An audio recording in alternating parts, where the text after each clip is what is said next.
one's destiny.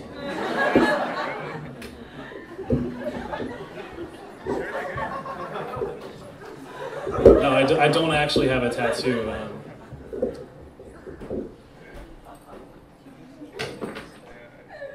don't have a tattoo, but if I did, I'd probably get like a six-pack on my stomach. You know what I heard? This is crazy. I heard about this. Tattoos. I heard now you can get a tattoo that only shows up under a black light. That's a real thing. I heard it and I was like, whoa, that's awesome. If I was going to get a tattoo, I'd totally get one of those. It says like, you suck at laser tag.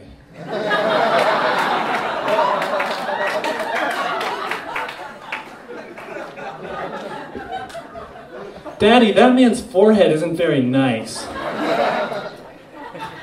It's about intimidation. I love laser tag. I'm always win. I always win at laser tag. And the trick is, you have to use the mirrors. There's mirrors strewn all around the battlefield, and you have to use them to shoot people who think they're hiding around corners, but they're not, because you can see them in the mirror and shoot them, and then you win. That's a technique I actually learned and developed watching girls work out in the weight room.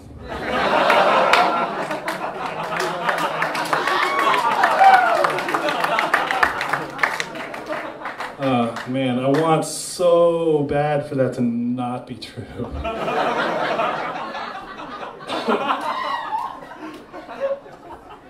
I was testing out my routine with a friend beforehand, and he was like, dude, I didn't know you were so funny. Good thing looks aren't everything. Yeah, and I was like, I didn't know you were such a meanie head.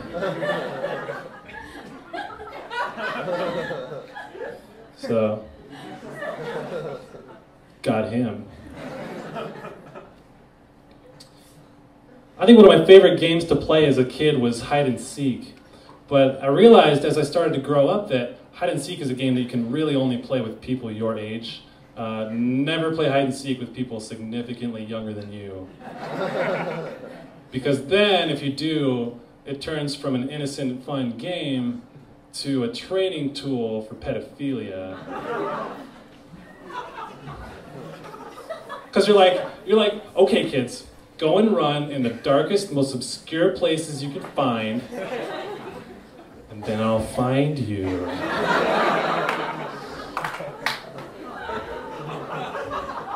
I'm not actually a pedophile, don't worry.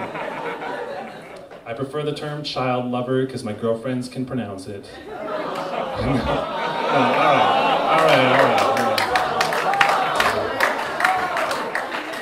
That's as bad as it gets, don't worry. Don't worry about it.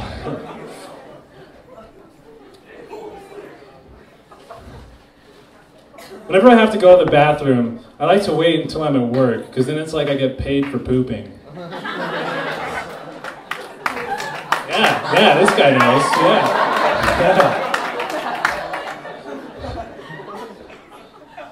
Welcome to the poop joke section of my stand-up routine, ladies and gentlemen. No, not actually. If Jesus was a bro, the whole Bible would be called Deuteronomy. It's probably true.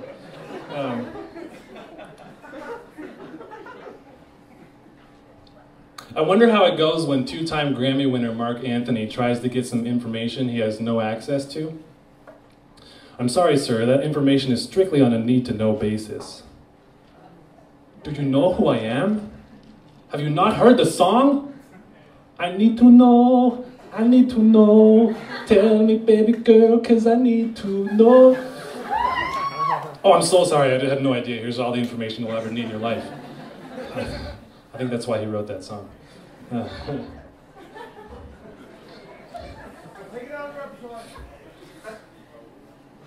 I'd like to tell you a little story. This is a story about my childhood. I hope you appreciate it. When I was young, I used to ride the bus to school. And there was a kid that I'd sit next to on the bus every day. And this kid would always have Twinkies in his lunch. He'd always get on the bus and take out his Twinkies, and he'd eat them on the bus on the way to school. And you have to understand now that to a 10-year-old, Twinkies are God's gift to mankind, right? So we were on the bus, he's eating his Twinkies, and we spent the whole bus ride fantasizing about, this is true, I actually did this. This is a world where everything was made of Twinkies, everything. And like we'd start with the bus, like the bus seats were made of Twinkies. And like the holes in the bus, you know how like delinquents would carve little holes in the bus seat because of their little prepubescent anger? Those would be like leaking out of like Twinkie filling, and then like everything else, like trees would have like Twinkie trunks with like little Twinkie branches on them. And buildings would have like Twinkie cake walls with filling for insulation. I didn't know what insulation was as a youngin', it's weird. And like fire hydrants would be made of Twinkies, and you could rip the top off and it'd spray up like vanilla icing and rain down upon all the little kids for their little enjoyment. And then we'd arrive to school, and we'd get off the bus and then forget all about it until the next morning when the kid would get on the bus and eat his Twinkies again, and then we'd do it all over again. And it wasn't until recently that I made a stunning realization about my childhood. And it's something that's stuck with me ever since I made this realization. And that is that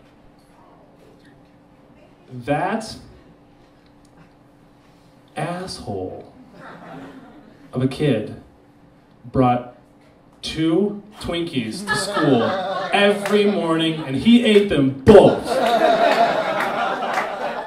He never shared his Twinkies. So upset. Childhood sucked, man.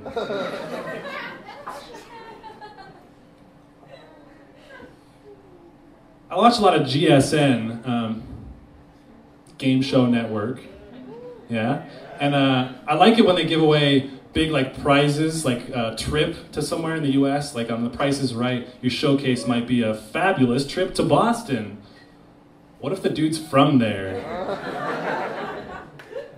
Oh, awesome, I get to stay at the Marriott down the block. It's in a Crime Watch neighborhood and the doors don't lock. A free continental breakfast is crusty bagels and yogurt that's almost expired.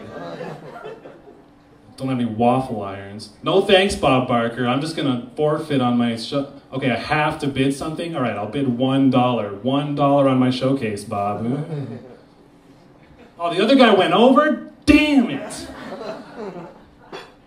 Can I at least go to La Quinta? They have 3 waffle irons.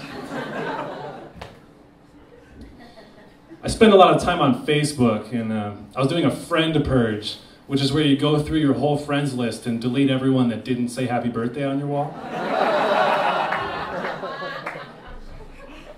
And I got done, and I saw that I had no friends left, and I was like, something wrong? Did I mess up? Was there a glitch? And I realized, oh, okay, you probably have to start with some friends before you can delete them. See, that's why I liked MySpace, because at least I knew Tom had my back. He was my homeboy. He would respond to my posts.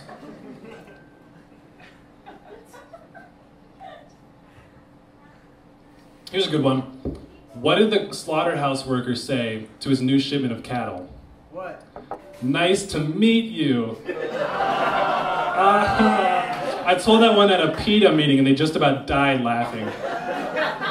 Oh, not the PETA you're thinking of. I created my own PETA organization, People Eating Tasty Animals. It's awesome. We have a lot of bacon. I was in Los Angeles recently and I saw Lady Gaga driving down the street. And then after a couple minutes, there was this mass of people just running after her. And I was like, whoa, this is my first ever drag race.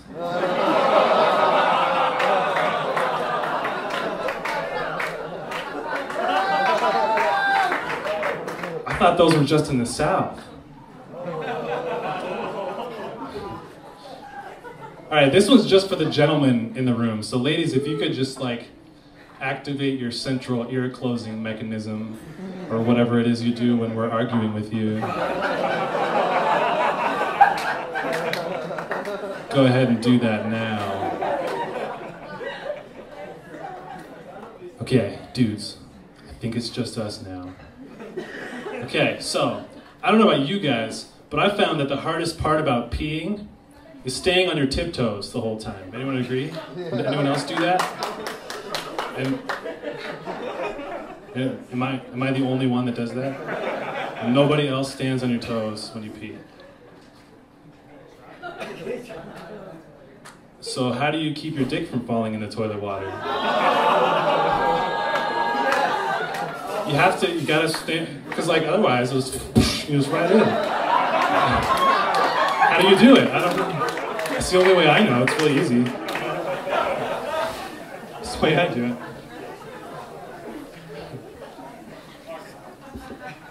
When I was younger, my brother was having trouble concentrating, so we sent him to a camp to get better at it, and my grandpa was really angry. He was like, I spent 4 years in the army to keep people out of those things. All right. Cross that one off the list. I like to cook, but I actually think I'm pretty good at it. But it kind of gets boring. Cooking is not a hobby for people that are really lazy. Because there's only so many times you can make whatever's in the fridge casserole before it starts to get boring. But sometimes I'm like, no, man, I'm going to cook something good. So I flip to the back of the recipe book. And sometimes, actually, my favorite thing to cook is a seared lemon salmon fillet with caramelized bacon and a fresh parsley garnish. It's really good. It's actually a lot simpler than it sounds. What you do is you take out some bacon and let it thaw. And then you look at the rest of the instructions and lose interest and just fry up some bacon. It's really good. I should recommend you try it. Sorry for breaking it. My mom's really good at cooking though, but she cooks some weird stuff. And one time she sent me to the grocery store to help her get some supplies for dinner, and I took the list and I went up to the clerk and I was like, do you have any fresh beets? And he was like, fresh beets? Yeah, I got some fresh beets for you. Hold on.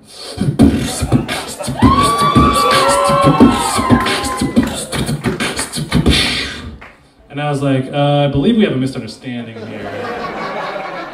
What I need is some fresh produce to make a casserole, and all you've done is spittle all over my previously assembled vegetables. You've been no help to me. I'm gonna go to King Soopers.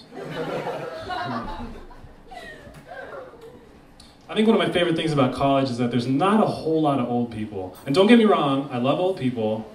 They're really cool and I have nothing against them. But sometimes I find it's hard to relate. Sometimes don't have a lot of common ground to talk to. So imagine my surprise when one time I was talking about how I blacked out and my grandma heard me and got all excited. And I was like, what? What happened was, she heard me say the word blackout and applied that to her realm of knowledge, which of course is bingo.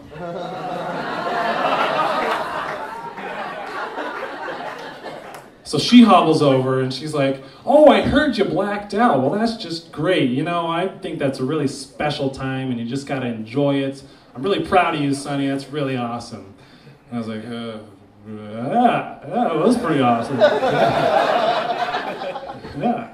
She was like, so what'd you do with your money? And I was like, money? Bought a bunch of rounds? I don't know. She was like, oh good, that's good. I think you should keep going. That way you have a better chance of taking home the grand prize. Unbeknownst to her, my buddies and I have secret barcode, and grand prize is, of course, the hottest girl in the bar. But I thought she was in on it, so I was like, oh yeah, awesome, Grandma, yeah, I'll take home that grand prize. You watch me, yeah. You should come with me next time. I could use a wingman. I walked away from it and I was like, man, my grandma's pretty hip. That's all I got. My name is Marcus. I'm single, so thank you very much. Nice.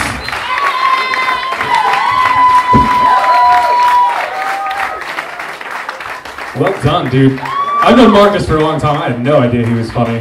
Right? That was legit. I enjoyed that.